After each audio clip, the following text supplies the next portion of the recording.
wanted to move on to the subject of podcasting because 2 years ago, the three of you started the RePsychled podcast, a show that tackles everyday issues related to love, relationships, work, pop culture, but done from a mental health lens. And over the years, you've covered amazingly rich and complex topics that challenge you to think and to really ask questions, which is a stark contrast to our next subject, which is the rapidly growing podcasting manosphere.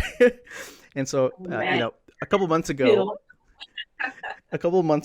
on my office hours live stream, I actually talked about this growth of the manosphere and the explosion of male podcasters using their platform to push highly misogynistic content or really sexist dating advice.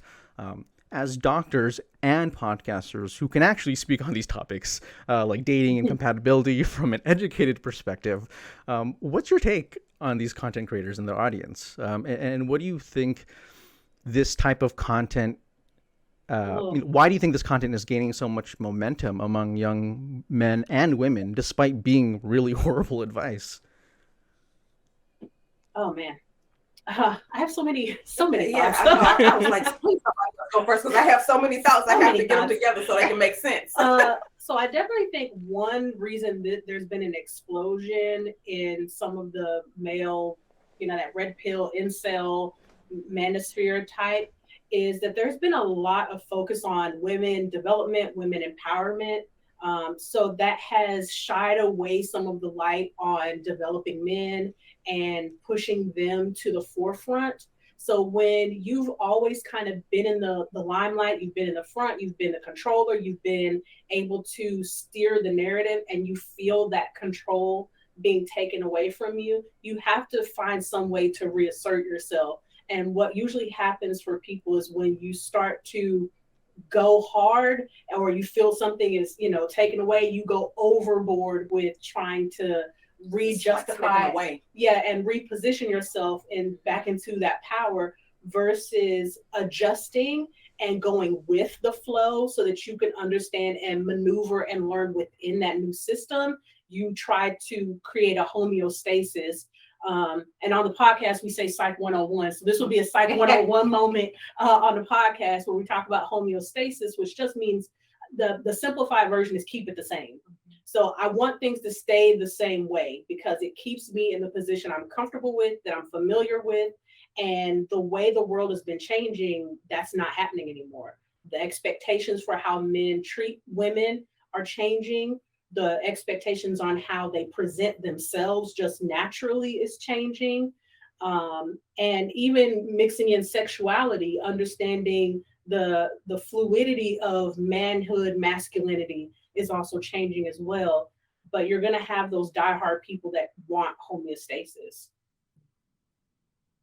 And I think for women, women are learning how to take care of themselves. And when I say take care of themselves, self-care.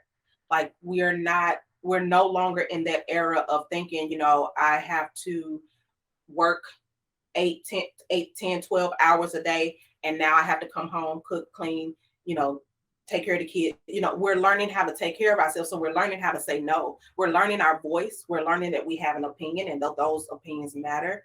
And I don't think men were ready because it was, to their defense, it was like we snatched the rug from under them. And they just kind of like fell and were like, I don't know what to do. What is this? I don't know. What's going on?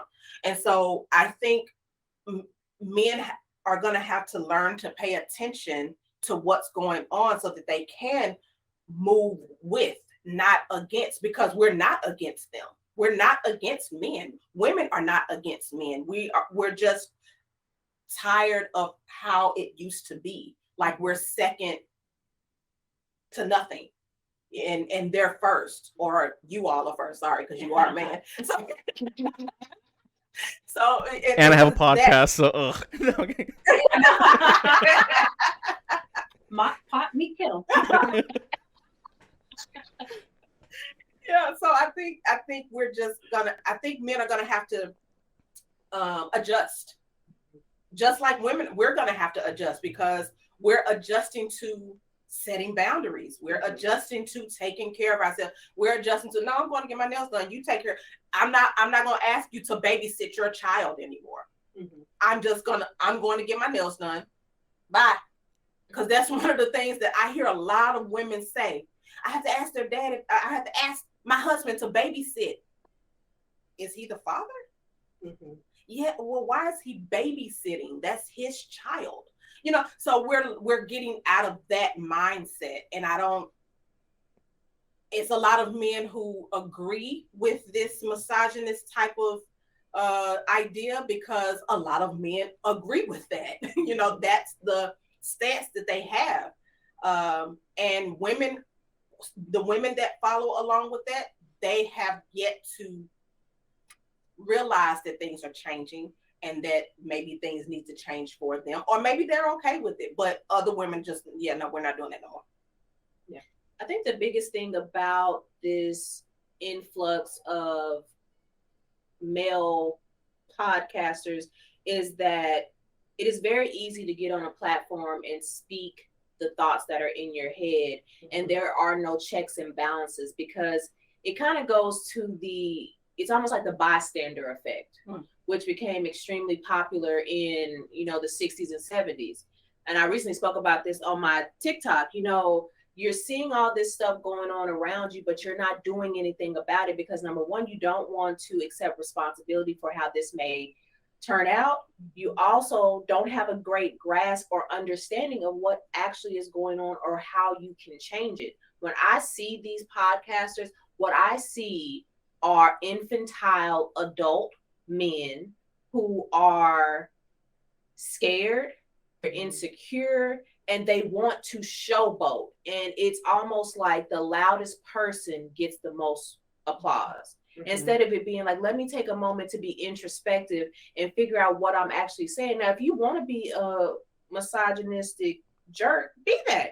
Run with it. But also realize that what you put out there does have consequences, and everybody is not going to like you. Just like I know everybody doesn't like us. We've already got some of our first little hate comments and stuff like that. And I say, go with God.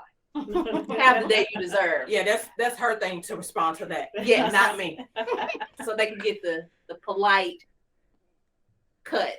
But I really think, it's also disheartening to see that, because I'm just like, who hurt you? And why don't you want to heal? Heal, bro. Like, get over it. And it's sick, it's toxic, it's a lot of narcissism in it when we're watching these things. Sure. And it's just like, and especially when I'm looking at the people of color, the men, I'm like, y'all are chasing a bag that y'all will never be able to get, because y'all are not white men, and they are not ever going to let you into those spaces. And they don't realize that. And it's also, people like drama. So they will, if they hear this toxicity and it's like, oh, let me hear what he said today. Oh, yeah. And even if they don't agree with it, people will still listen and get mad. You just gonna let your spirit just be unhealthy and mad. Yeah. And the saying that misery loves company. And what I usually add on top of that, it's not that misery just loves company. Misery loves miserable company.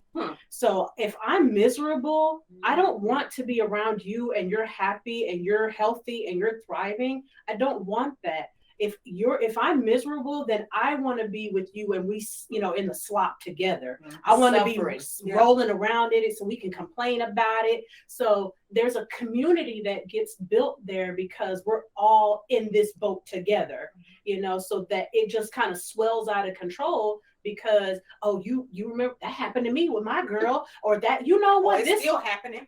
Yeah. So again, that misery loves miserable company. Yeah. So the more that we thrive in it, then we just really sink more and more and more into ourselves, which is where you see how that kind of, a lot of this manosphere are incels. They may be having sexual relations with women, some of them, but their mentality is very much like an incel.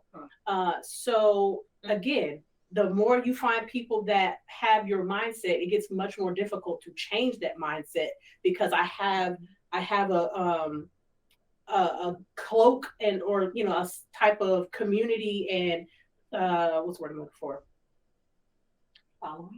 Following. I have a support system around me that will continue to encourage that line of thinking versus challenge it. These men are like the blackberry.